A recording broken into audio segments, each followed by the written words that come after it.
Well, Abby is a 1 in a million kind of student that you don't have every day. And having taught for 40 years, I can say that she is one of the most exemplary students that I have had the opportunity to be a part of.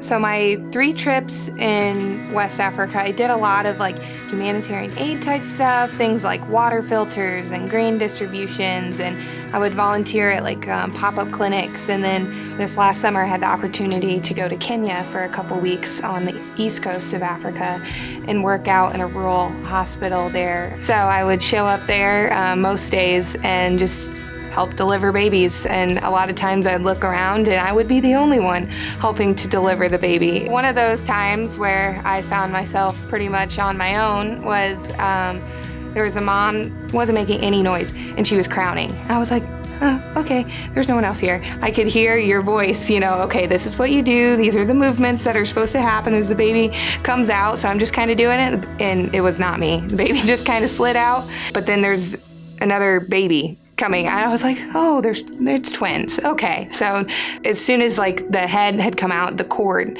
was wrapped around this baby's neck, and I was like, oh boy.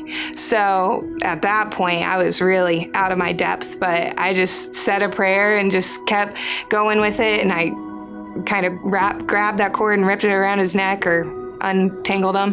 Babies are so resilient, and he started to pink up and took a big wail after a little while. In so many ways, Abby testifies to the power of supporting a mom through the birth experience and knowing that you're going to do everything that you can, and after it's done, then you cry, and then you weep at what could have happened and what you wish you could have done more of.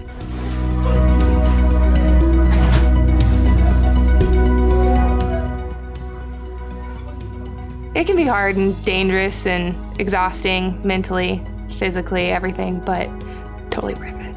I think Abby has a good grasp of the fact that little changes can make a huge difference, and you have to celebrate those small victories. And it may not make the headlines because she is so humble, but I do believe she's going to make a huge impact in the world. I'm going to start crying. I know. She's so dear.